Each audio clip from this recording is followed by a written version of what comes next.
Então, nós que estamos aqui, já recebemos da parte do Senhor, nós vamos ler daqui a pouquinho o Evangelho de Mateus, no capítulo 7. Já mantenha a sua Bíblia aberta. Já oramos, pedindo a Deus toda a direção, toda a graça para esse tempo.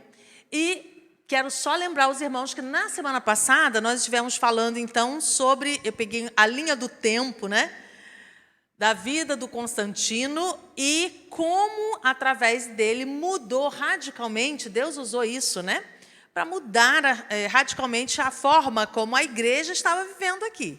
Estava debaixo de perseguição intensa, e aí, no comecinho do quarto século, as coisas começaram a mudar, primeiramente com intensificação da perseguição e depois amainando, a partir de 311, e assim, muito bem, falei sobre o concílio 325, e falei até a morte de Constantino, 337. Então, a partir de hoje, lembrando isso, eu quero falar a sequência de Constantino, quem assumiu o governo, a partir de Constantino, no Império Romano. Vera, mas a história é da igreja. Sim, mas a igreja, sobretudo a partir desse momento, está andando em paralelo com o Império Romano. Então, na sequência, quem assumiu o império foram os 3 filhos de Constantino, ao mesmo tempo, 3 imperadores.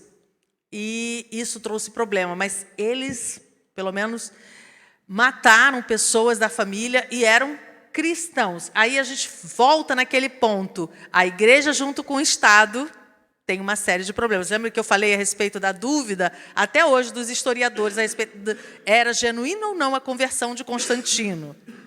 Porque esses 3 filhos também eram cristãos, diretamente ligados à igreja, mas eles mandaram matar pessoas da família para não reclamarem o trono. Então, depois, mais à frente, vai surgir um problema gravíssimo como consequência dessa postura desses homens. Mas nós não vamos tratar especificamente disso hoje, porque eu quero falar sobre uma reação que a igreja teve, uma reação monástica. E que reação é essa? Bem, se é uma reação, eles reagiram ao quê? Por que eles tiveram uma reação? É porque eles estavam reagindo a essas mudanças da igreja. Eu mencionei há 2 aulas atrás quais mudanças aconteceram na igreja. E essas mudanças, elas eram até mesmo na forma de cultuar.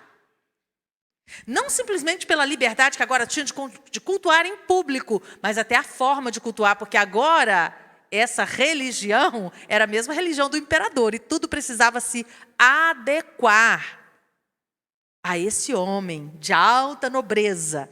E aí a igreja passou a mudar a sua forma de culto e trazer elementos para o culto que não tinha antes. Daí a pouco começou a supervalorizar os mártires, porque agora não tem mais mártir. E começou a valorizar os mártires. Aí começou a trazer para dentro dos templos, que agora o imperador estava construindo ou financiando para ser construído, trazendo essas relíquias. E tudo isso trouxe para a igreja, vamos falar assim, foi raleando o evangelho que estava sendo vivido até aqui. E contra isso houve uma reação, porque houveram pessoas que não aceitaram. Nem todos os cristãos, eles reagiram, como eu falei daquele personagem na semana passada, do Eusébio de Cesareia. Ele escreveu sobre a vida de Constantino, floreou bastante a vida do Constantino, e eu falei que o que conta a favor dele é o fato de que ele escreveu depois da morte de Constantino.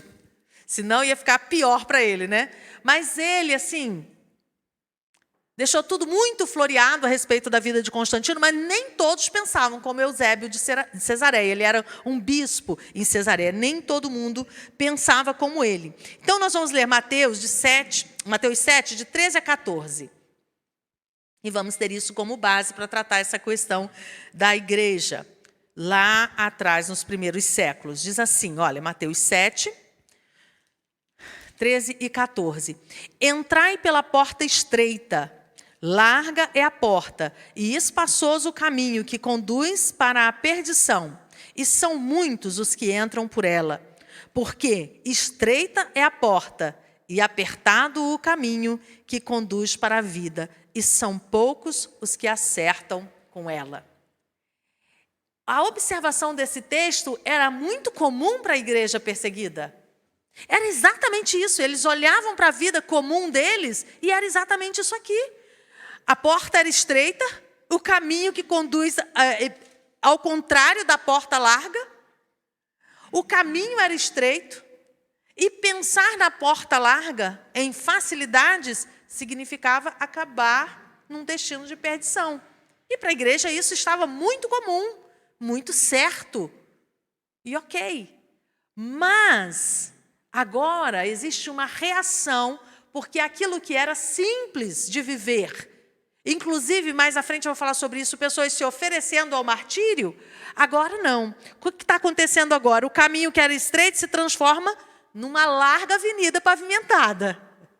Por quê? O que está acontecendo? As pessoas estavam vindo para a igreja, mas sem nenhum conhecimento do Evangelho, não sabia nada das doutrinas cristãs. Por que elas estavam vindo? Primeiramente, era confortável fazer parte da religião do imperador.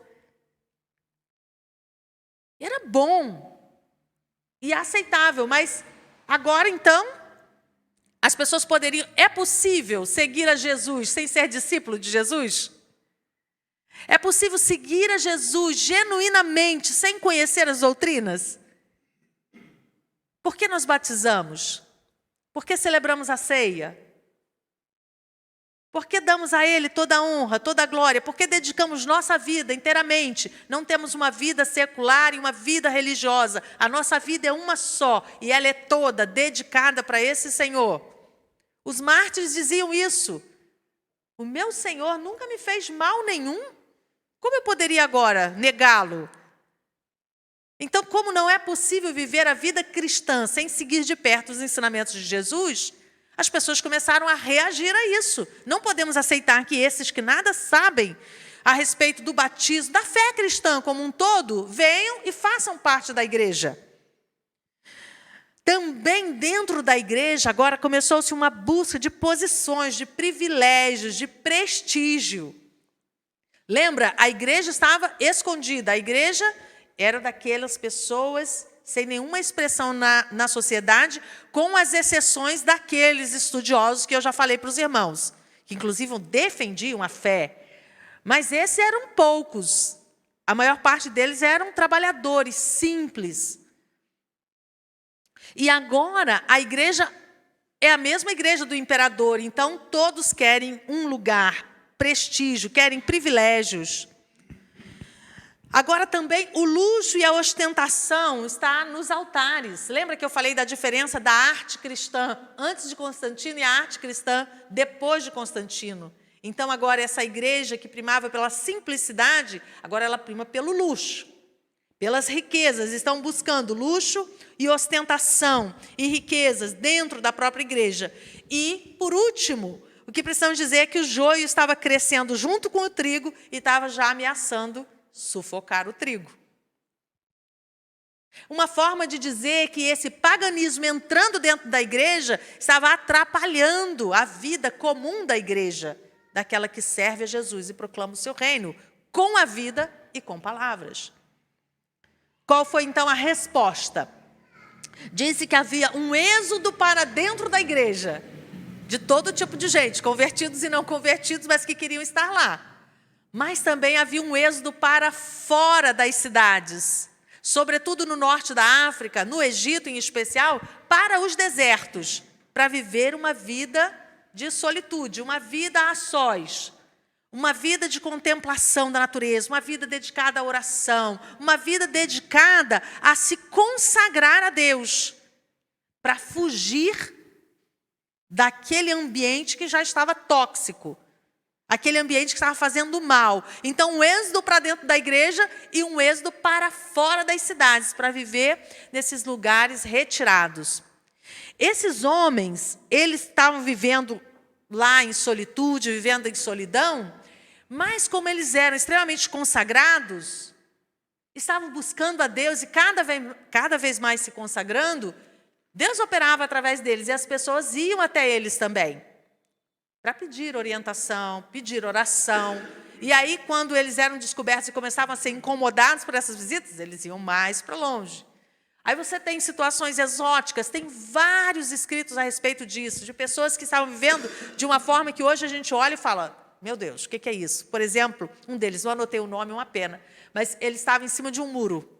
Em cima de um... Não é exatamente um muro, mas em cima de uma construção, assim. E lá ele era alimentado pelas pessoas que iam lá e levavam pão para ele de vez em quando, e era alimentado assim, mas ele estava decidido a estar ali. Esqueci de anotar, não anotei o nome dele, agora me esqueci o nome. Outros ficavam em cima de algum monte. Pronto, lá é o lugar dele. Ou alguma antiga fortaleza. Eles estavam em lugares retirados exatamente para estar em santificação. Bem, tem reflexos disso na nossa vida até hoje, que quando a gente quer se consagrar, a gente vai a um retiro, não é assim que a gente faz? A gente se retira. Só que nós fazemos isso com um programa. Normalmente nós fazemos sexta, sábado e domingo. Aí a gente tem um programa do que vamos fazer na sexta, no sábado o dia inteiro até a noite, no domingo até viemos juntos para o culto. Nós temos uma programação, mas eles estavam lá com a vida. Pronto, não tinha planos de voltar. Uma consagração que eles estavam fazendo para sempre. Mesmo antes de Constantino e essa paz que Constantino trouxe para a igreja, para a vida da igreja, mesmo antes já haviam esse movimento, tá, irmãos? Segundo, terceiro século já havia, mas no quarto século isso aconteceu de forma muito mais intensa. A gente já mencionei até aqui a respeito das viúvas que estavam se consagrando, as virgens que estavam deixando de se casar para se consagrar, né? Isso tinha influências internas de dentro da igreja. Quais as influências? Desde o comecinho da história da igreja, pessoas se retirando. As influências internas, o próprio Paulo ele disse isso. O que Paulo disse a respeito da vida comum, para nos consagrarmos? Olha, aquele que casa não faz mal, não peca.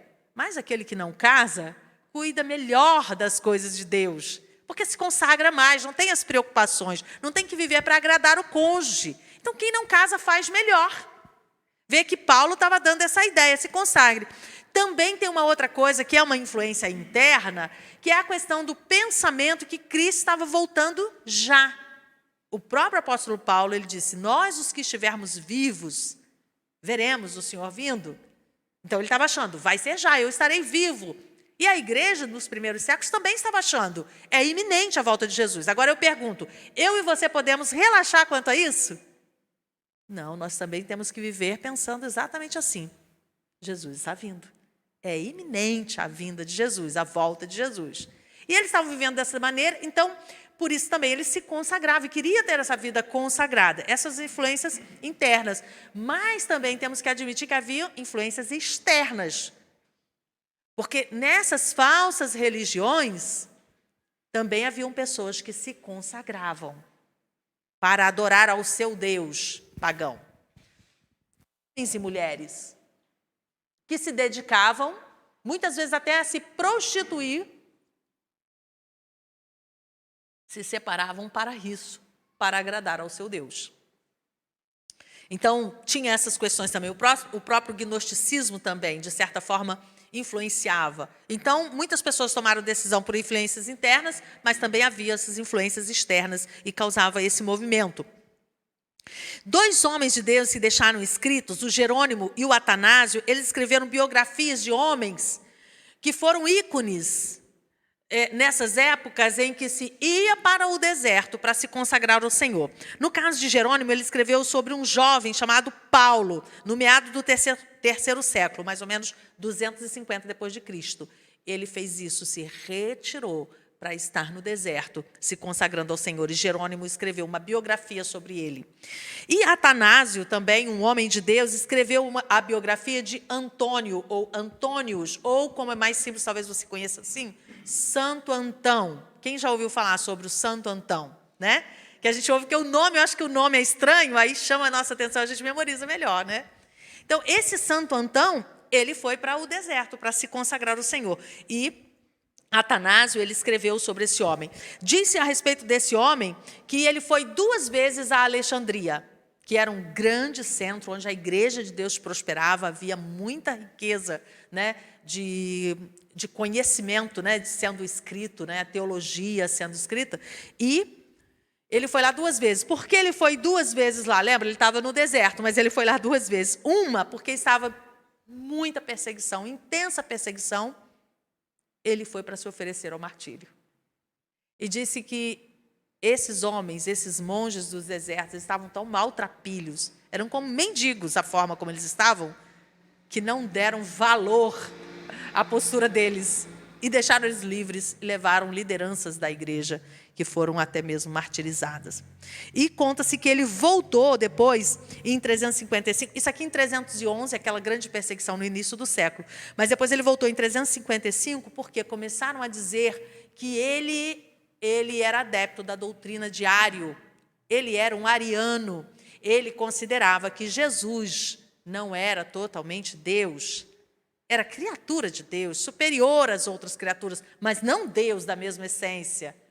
Lembra que o Concílio de Nicéia, em 325, lutou contra isso e decidiu a respeito disso, mas começou-se a falar que ele, Santo Antão, era um ariano. E aí ele foi a Alexandria para dizer, não, eu não creio assim, Jesus Cristo é Deus. Então é muito interessante a gente ver esses homens, né, que se dedicam a essa vida contemplativa, pensar que esse era um estilo de vida.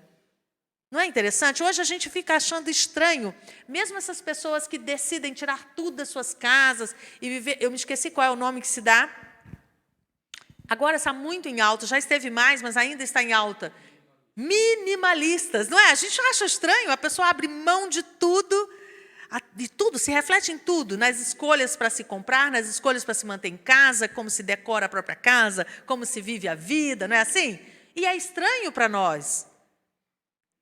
Imagina esses, então, que decidiam ir para o deserto e viver essa vida de contemplação. Mas esses religiosos, eles foram se tornando esses monges, né, e se adaptaram a essa vida solitária, e o Santo Antão é um ícone desse período. Eles se chamavam eremitas ou anacoretas. Mas havia um outro grupo de monges, e na sequência houve essa necessidade. Os irmãos podem perceber que muitas vezes a igreja ela vai lidando com as questões e ela tem que resolver essas questões que vão aparecendo. E apareceu agora aqui os cenobitas. Qual a diferença deles para essa maneira de viver lá no deserto como Santo Antão? É porque começou a se dizer o seguinte, vocês querem viver uma vida santa, viver como Jesus, mas vocês vão viver sozinhos? Como vocês vão expressar essa vida santa? Não é servir o outro? Servir o próximo? Então, para quem você vai expressar se você está no deserto sozinho? E aí surge, então, essa outra maneira de viver essa vida. O São Pacômio, esse homem, ele começou a criar, então, o que nós chamamos de mosteiros. Porque pequenos grupos de monges agora vivem juntos. E aí eles servem uns aos outros. E faz sentido, mas você vê o reflexo disso depois. Não é assim? Os grandes monastérios, né, a maneira de viver nos monastérios. Então, é a gente entender que as coisas que depois a gente vê lá na frente, tem um começo. E como é que começam essas coisas? Como uma solução. Você vai viver sozinho? Não, vamos servir uns aos outros. Então, vamos viver juntos. E aí, então, começa a aparecer esses monastérios, vamos chamar assim, né? O cenobita significa vida comum, esses pequenos grupos vivendo essa vida comum longe do mundo, mas em comunidade, juntos uns dos outros, né? Então foram as circunstâncias, a pressão das circunstâncias que fez nascer o monaquismo cenobítico. Depois eu quero avançar um pouquinho mais, mas só para mostrar para os irmãos que não para aqui, nessas duas maneiras de viver, fugindo da igreja que está recebendo todo tipo de problema lá dentro e assimilando tudo isso que o império está trazendo para dentro da igreja. Porque aparece também esse movimento chamado donatismo. E esses aqui não foram para o deserto viver sozinho, não foram para pequenos mosteiros, vamos chamar assim, para viver junto com outros bispos, com outros monges, mas eles simplesmente se separaram da igreja. Eles julgaram, não dá para viver junto com essa igreja que se uniu ao império. Eles perceberam esse problema e se separaram. E foram furiosamente perseguidos. Por quem? Pelo império. Lembra que agora a igreja está ligada ao império? Então, o donatismo foi perseguido pelo próprio império, mas a intenção deles era exatamente se separar dessa igreja que eles estavam observando. Está entrando muito mundanismo nessa igreja. Qual a vantagem dessa vida dos monges? Eles oravam muito, porque estavam dedicados a isso, eles tinham as regras bem definidas de quantas vezes orarem e viviam assim orando. Eles tinham muito conhecimento, porque a partir do momento que eles se juntaram, eles começaram a fazer cópias daquilo que já havia sido produzido, então eles copiavam o conhecimento que já estava em livros, em materiais, eles copiavam, eles detinham muito conhecimento, eles trabalhavam muito, porque eles faziam não somente esse trabalho de orações, de leitura, de cópia, não somente isso, de estudos, mas também trabalhavam a terra. Eles também trabalhavam a terra para produzir seus alimentos.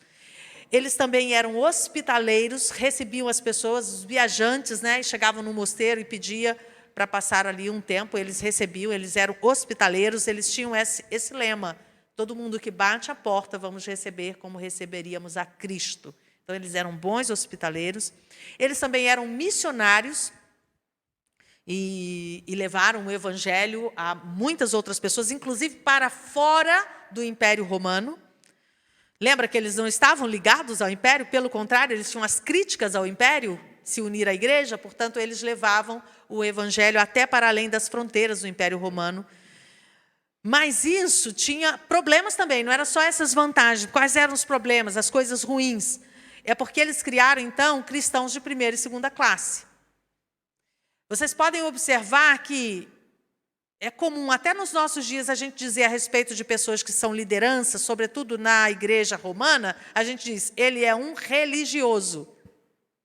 Então, os membros comuns da igreja eram membros comuns da igreja, mas aqueles lá eram religiosos. Então, é como se houvesse cristãos de primeira e segunda classe. Se nós não tivermos cuidado, irmãos, até mesmo nós passamos a considerar. Lembra quantas vezes nós já falamos aqui, já ouvimos aqui? Não existe, você não tem duas vidas, você tem uma vida só. Não existe vida fora da igreja e vida dentro da igreja. É uma vida só que nós temos, e essa vida deve ser vivida para a glória de Deus. Portanto, todos nós somos iguais diante de Deus. Não há distinção, não é assim? Mas se não tivermos cuidado, a gente vai achar que existem duas classes de crentes, de cristãos, de homens e mulheres de Deus. Então, esse foi um problema a partir desse movimento. Eles podiam também degenerar a salvação por obras, eles poderiam considerar assim, olha, a salvação não é pela fé, simplesmente, é por obras. Olha como nós trabalhamos para isso. Portanto, nós merecemos. Entende? Então, esses perigos também. Depois, tanto isso que eles começaram a achar que a salvação era por obras, que quando Agostinho começou a falar, logo depois, começou a falar e a ensinar sobre a doutrina da graça, os monges rejeitaram os ensinos de Agostinho sobre a doutrina da graça. Então, a gente perceber que tudo tem lado positivo e negativo também, Agora, como que era a liderança da igreja? No primeiro momento, lembra que a gente falou lá, Os presbíteros e os diáconos, bispos, presbíteros e diáconos, Mas depois foi centralizando o poder. Então, o bispo passou a ter um poder maior e cada cidade tinha o seu bispo, E depois, dependendo do tamanho da cidade, da importância da cidade, aquele bispo tinha mais influência do que os bispos de cidades com menos importância. Entende? Então, o bispo passou a ter um destaque e depois bispos de determinadas cidades tinham um destaque ainda maior. Por que, então, que precisava cada cidade ter o seu bispo? E todos prestarem, ali uma obediência a esse bispo, Estavam debaixo da liderança desse bispo da cidade. Porque era mais eficiente dessa maneira, porque é uma coisa assim que tem que decidir. Imagina assim, olha, o que você acha que é mais rápido, mais fácil, mais tranquilo? Uma coisa que 50 pessoas precisam decidir, vão discutir sobre um tema para decidir, ou uma coisa que uma pessoa só tem que decidir? Perceberam? Então, é prático. Tem uma pessoa que lidera, é mais fácil, as decisões são mais rápidas e é fácil. Agora, quando esse bispo estava andando de acordo com o plano de Deus, você entende? E se ele descambava para uma heresia? Vocês entenderam o perigo de uma pessoa sozinha? Vocês estão percebendo aonde que eu quero chegar com isso? Quando um sozinho manda em todos, quando ele está em santidade, ok. E quando ele está fora do plano de Deus. Então, os problemas começam a aparecer, não é?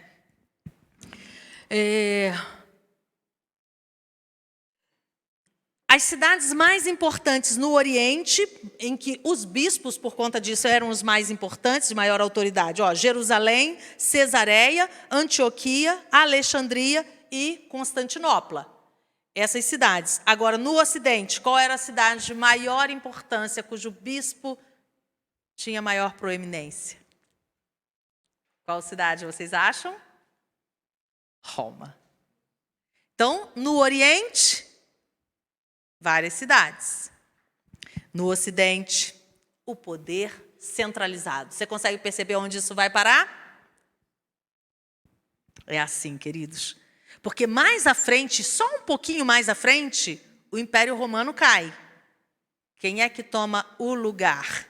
E começa a agir como se fosse o próprio império. Você consegue perceber os reflexos, aonde isso vai dar? Daqui a pouco, nós vamos chegar lá. Opa. Ela veio para a aula. Vamos lá, então. Eu falei a respeito do Concílio de Nicéia em 325, então imagina, tudo está acontecendo na igreja, mas também está acontecendo fora das cidades, nos desertos, com tudo isso que eu já falei. Não é no instalar de dedo que essas coisas acontecem, elas vão acontecendo e crescendo e se ampliando. Então, o que o Concílio de Nicéia resolveu? Falou sobre a doutrina da Trindade e sobre a divindade de Cristo. Eu li sobre o resumo, do que aconteceu lá no Concílio de Nicéia. Eu falei sobre Alexandre combatendo Ário e falei sobre Atanásio, que era apenas um diácono, ele era muito jovenzinho, mas ele estava também contra Ário, e depois ele se destaca, ele de diácono passa a ser presbítero em Alexandria, norte da África, no Egito, e depois ele passa a ser bispo de Alexandria. Esse Atanásio aqui, é bem interessante a história dele, porque a gente não dá tempo de falar, mas, irmãos, tanta coisa linda a respeito desse homem. Ele era de baixa estatura, mas ele tinha uma postura, todo o seu rebanho, cada vez que ele era perseguido e ele tinha que sair de Alexandria e ia para esses mosteiros e era protegido, quando desconfiava, está em tal, ele ia levado pelos monges para outro, era protegido, não se colocava outro bispo em Alexandria, esperavam por ele. E por 5 vezes ele teve que sair de Alexandria por perseguição. Mas ele acabava voltando porque ele tinha mesmo uma postura honrosa e suas ovelhas estavam ali dando esse crédito a ele, esperavam por ele. Vale a pena depois vocês estudarem a respeito desse Atanásio. Ele era contra Ário, a sua doutrina de que Cristo não era totalmente Deus, e ele escreveu um livro chamado A Encarnação do Verbo, mostrando que sim, Jesus Cristo é Deus. Por fim, eu falei a respeito dos 3 filhos de Constantino, eles perseguiram sua própria família para que ninguém reclamasse o trono. Quando eles morrem, deixam o poder, então, um desses que, por ser criança, foi protegido, Juliano, o nome dele, e ele se rebelou contra o evangelho, contra o cristianismo, e ele queria trazer de volta toda aquela idolatria para o Império Romano. Ele se revoltou contra a igreja e passou, nesse período, a perseguir a igreja, mas ele governou, foi imperador por pouquíssimo tempo. Então, a gente vê assim que, às vezes, essas posturas, lembra que eu falei lá, essas posturas de cristãos, elas trazem problemas sérios para a igreja, até nesse aspecto de voltar a uma perseguição por causa da revolta dele, contra o cristianismo. Então, vale a pena ver. Em 381, houve um concílio em Constantinopla, e o que foi decidido nesse concílio? Irmãos, o arianismo voltou depois com grande força, mesmo depois da morte de Constantino, o arianismo voltou, mesmo que lá em Nicéia tivesse decidido contra a doutrina de Ário, mas mesmo assim voltou com força depois. E em 381, eles voltaram a falar sobre isso e falaram sobre a divindade do Espírito Santo, que também o Espírito Santo era da mesma essência. Lá em Nicéia já tinha falado sobre a Trindade, né? O Pai, o Filho e o Espírito Santo, mas deram ênfase ao Filho. O Filho é da mesma essência do Pai. E em 381 também o Espírito Santo é da mesma essência, a Trindade, 3 pessoas. Eu quero então agora rapidamente falar com os irmãos sobre o cristianismo e a cultura. Porque, mesmo nesse primeiro momento da igreja, havia essa discussão que nós muitas vezes discutimos hoje. Os riscos dessa cultura que nada tem a ver com Cristo entrar dentro da igreja e influenciar negativamente a igreja, e trazer sérios problemas para a igreja. Essa não é uma discussão de agora. E como é que nós vamos seguir, né, a nossa vida? A gente está olhando lá atrás para a gente viver uma vida melhor agora diante de Deus. Amém, queridos? Então, lá, Clemente de Alexandria, Orígenes, mesmo o Justino Mártir, eles pensavam assim, aquilo que é um conhecimento, aquilo que é a verdade, nós podemos desfrutar disso. Né? Nós devemos repudiar ou abraçar a cultura? Nós devemos repudiar ou abraçar todo o conhecimento já produzido, todos os escritos dos filósofos? Essa questão, como vamos resolver? Então, eles chegaram a essa questão. Deixemos que a igreja usufrua da erudição grega. Todos os filósofos e aqueles que produziram conhecimento pertencem à igreja. Justino Mártir até disse, onde quer que haja verdade, ela vem de Cristo e é nossa. É claro que isso é muito bom, mas você concorda que há riscos? Em contrapartida, Tertuliano, Catargo, lá eu já falei sobre ele, norte da África, um advogado, ele disse assim, olha, não deve haver nenhum vínculo entre a fé cristã e a filosofia grega e o pensamento dos pagãos.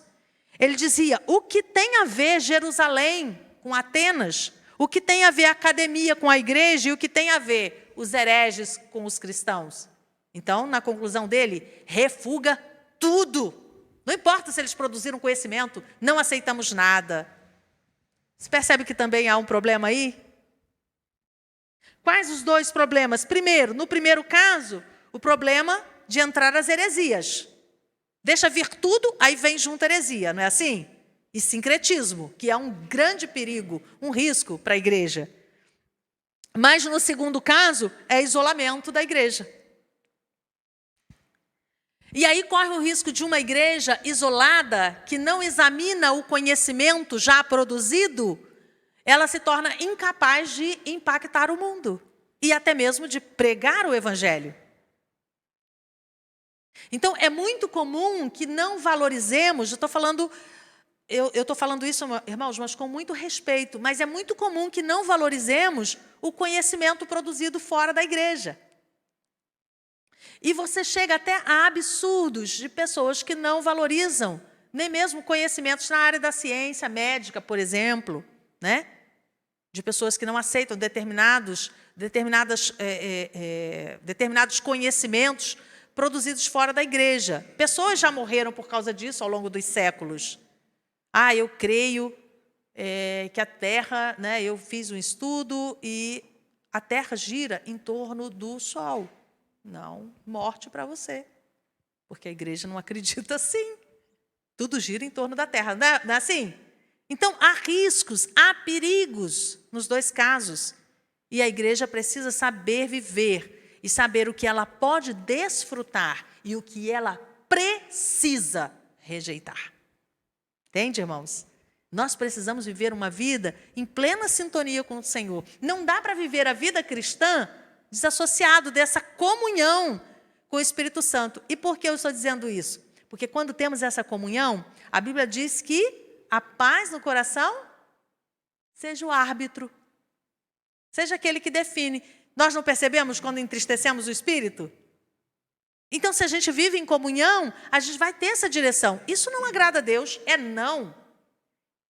Isso não tem problema, não afeta a minha fé. Eu posso desfrutar disso. E a gente precisa ter essa comunhão com o Senhor para viver a vida cristã. Isso sim e isso não. E talvez, olha, vocês sabem que eu amo ouvir Joyce Meyer. E ela pregando, ela diz assim, mas Senhor, todo mundo vê esse filme. E eu não me lembro da resposta exata assim, que Deus dá para ela, mas basicamente é o que a gente diz para os nossos filhos. E Joyce, você é todo mundo? Basicamente é isso. Então talvez alguém possa ver determinada coisa e não vai afetá-la, e outro se ver vai cair em pecado. Então, cada um precisa saber. Você vai fugir para o deserto porque você não está aguentando viver aqui? Fuja para o deserto então. Entenderam o que eu estou dizendo? Você consegue viver aqui em santidade ao Senhor? Viva aqui em santidade ao Senhor. Mas você tem que ter essa comunhão com o Senhor. Então, a paz de Cristo, né? A paz no coração, seja o árbitro. Né? E também aquela outra questão, o que não escandaliza. Isso está muito claro no Novo Testamento. Eu posso desfrutar da minha liberdade, mas se a minha liberdade vai escandalizar o meu irmão, então, por amor a Cristo, eu uso a liberdade para não fazer aquilo. Não é interessante a vida cristã? Porque é uma vida de compromisso. É uma vida diária de compromisso. Não dá para viver de forma irresponsável e dizer, sou cristão? Tem diferença dessa igreja dos primeiros séculos para a nossa vida hoje, século 21? Não tem diferença. Senão a gente vai dizer isso não, ou senão vai dizer tudo isso sim, e vai dar problema tanto num caso quanto no outro. Então, assim, é tão interessante. Por exemplo, nas leituras, né? Eu já disse aos irmãos, eu tive muita alegria, depois de já madura, já com os filhos adultos, começar a acessar materiais que eu nunca tinha acessado na minha vida. Livros, romances, tanta coisa linda, tanto material maravilhoso, que na minha educação, do tempo de escola, eu deveria ter acessado esses materiais. Mas por causa da forma que eu fui educada, não tive. Mas ler esses materiais, que não necessariamente foram escritos para dentro da igreja, mas ampliou tanto o meu entendimento a respeito de tantas coisas. Então, vale a pena a gente ter essa sensibilidade e essa intimidade com o Senhor para saber o que sim e o que não, e que o Senhor nos ajude. Eu anotei sobre um livro de um autor que morreu na década de 60, chamado americano Richard Nienburg, em 1960, tá, irmãos? Estou falando de alguém agora, recente, segunda metade do século passado. E ele escreveu sobre isso, a cultura e os cristãos. Então, ele classificou de uma maneira interessante. Olha, Cristo contra a cultura. Esse era o pensamento lá do Tertuliano. Cristo é contra a cultura. Aí, irmãos, ele só classificou, tá? Ele não deu solução para isso, porque é o que eu estou falando. A solução é cada um vivendo com Cristo, tendo discernimento. Olha, o Cristo da cultura. Não tem diferença? Isso foi o que Eusébio de Cesareia, ele considerou que foi Deus, né? Que o Constantino era um representante de Deus na terra. Então, Cristo da cultura. Também tem o Cristo acima da cultura, onde a verdade vem de Cristo, logo é nosso, é da igreja. Cristo está acima da cultura. Outra classificação, Cristo e cultura em paradoxo. Lutero defendeu essa ideia. É uma contradição, não tem como resolver esse problema. E por último, Cristo, o transformador da cultura. E aí, tanto Calvino quanto Agostinho, eles defendiam essa ideia, que Cristo transforma a cultura. Então, quando a igreja entra numa sociedade, ela aos poucos vai mudando a cultura. Nesse ponto, irmãos, que é tão importante e sério, eu quero falar com os irmãos. Cristo transforma a cultura. Onde o evangelho chega, vai mudando a cultura daquele lugar. Isso é muito bonito. Mas eu pergunto, a cultura brasileira tem sido influenciada pela igreja?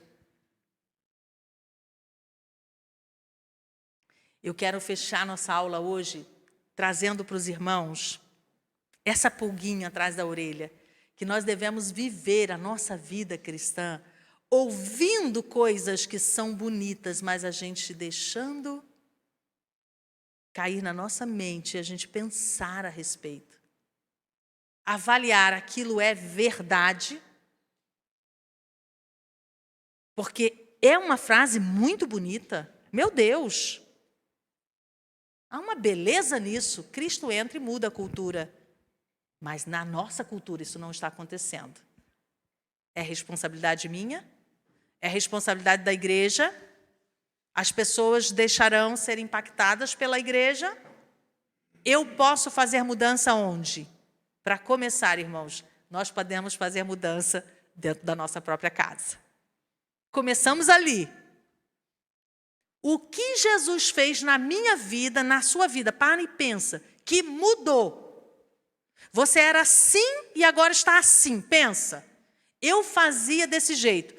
Desde as coisas mais elementares, como, por exemplo, aquele que roubava, não roube mais. Aquele que adulterava, não adulterava mais. Né? Essas coisas que são rápidas e acontecem na vida do crente. Mas nas questões de comportamento também, nas ações. Quer dizer, aquilo que eu fazia que eu não faço mais, eu acho de maneira diferente. Ela deve impactar primeiramente dentro da nossa casa. Como é que eu estou tratando aqueles indivíduos que estão lá dentro de casa? Na nossa família. Cristo em mim está impactando de que forma a minha família? E aí vai ampliando. Vocês estão entendendo? Aí cada indivíduo que tem Cristo está impactando sua casa, muitas vezes mudando até os hábitos da casa. Agia daquela maneira, mas agora porque tem ali um cristão verdadeiro. Muitas coisas que aconteciam já não acontecem mais, vai impactando, e ele vai ampliando, vai saindo para fora, né? Dos portões da casa, vai acessando a família, e depois os vizinhos, ele se porta de maneira diferente, ele vê as coisas que outros muitas vezes não estavam vendo, ele age em favor da comunidade de forma que os outros não estavam agindo, e vai influenciando, traz mudanças. Nós falamos aqui no outro dia, né? A respeito da luta do pastor Samuel. Nós chegamos lá, compramos um terreno, tinha uma lixeira na frente do nosso terreno. Eu estava conversando com uma pessoa e ela falou assim, eu sei onde você mora, minha amiga mora na rua de baixo. Ela me deu a referência, ela disse, é na rua que na esquina tem uma lixeira. Irmãos, o lugar é tão bonito, é tão especial, mas a referência era a lixeira. Aí nós começamos a orar a respeito da lixeira e dos vizinhos. Nossa oração não era pela lixeira, pelos vizinhos. E aí o pastor tomou a iniciativa. Procurou o dono do terreno. Procurou os vizinhos. E foi para o grupo do WhatsApp. Vocês sabem o que significa ir aos grupos de WhatsApp da vizinhança? Cada um pensa de um jeito, cada um reage de um jeito às propostas. E eu convido você a ir à nossa rua. Não existe mais a lixeira. No primeiro momento, todos autorizaram, tira a lixeira, mas o lixo continuou indo para lá. Saiu a lixeira, mas o lixo continuou. E o pastor não desistiu, não tomou por ofensa. Insistiu no grupo. Vamos, irmãos. Vamos, vizinhos, não era irmãos, é o hábito aqui. Vamos, vizinhos. Nosso lugar que nós moramos é tão bonito. Deus nos deu esse lugar tão bonito. Vamos preservar, ainda estão botando lixo. Vai lá hoje. Não tem lixo. Você entende? Então, a gente pode influenciar o ambiente onde nós estamos. Nós podemos influenciar positivamente o lugar onde nós estamos. Mas a nossa cultura não está influenciada pela igreja que está aqui há séculos. Então, é um motivo para nós orarmos. Agora, influenciar a cultura não é se tornar um daqueles que estão fora da igreja. Vamos imaginar? No próprio exemplo da lixeira. Gente, vamos deixar a vida fácil desse povo dessas duas ruas. Vamos nós também jogar o lixo lá e achar ótimo. Vocês estão entendendo? E se fizéssemos assim, achássemos ótimo e todo mundo nos visse, levando, o caminhão acabou de passar, 1 hora depois você podia ir lá, a lixeira estava cheia de novo. Aí vamos nós também. Ah, mas o lixeiro só vai passar aqui daqui a tantos dias. Ah, mas não tem problema. Nós tomamos essa atitude. Espera lá, qual é o dia que o lixeiro passa? Um pouquinho antes a gente levava nosso lixo. Nossa postura mostrando a diferença. Por fim, lutando com todos e por todos. E por fim, tendo a vitória para todos. Porque agora não somos só nós beneficiados. Todos são beneficiados. Vocês estão entendendo? Então, também para influenciarmos a nossa cultura, não é sendo iguais a eles, mas é precisamente sendo diferentes. E às vezes nós somos tentados. Eu quero pedir aos irmãos para ficar de pé, para nós orarmos, porque às vezes nós somos tentados a sermos iguais para atrairmos as outras pessoas para o Evangelho e para que o Evangelho contagie a cultura. E não vai acontecer se formos iguais. Porque mais do mesmo ninguém precisa. Amém, querido? Você concorda com isso? Mais do mesmo não vai fazer diferença nenhuma. Temos que fazer a diferença. Eu quero, então, finalizar com isso, orando com os irmãos, lembrando que, a partir de Teodósio, no fim do 4º século, o imperador torna o cristianismo a religião oficial do império. Para o bem ou para o mal? Igreja e império. Os irmãos já sabem o resultado, porque os irmãos já conhecem a história. Vamos orar?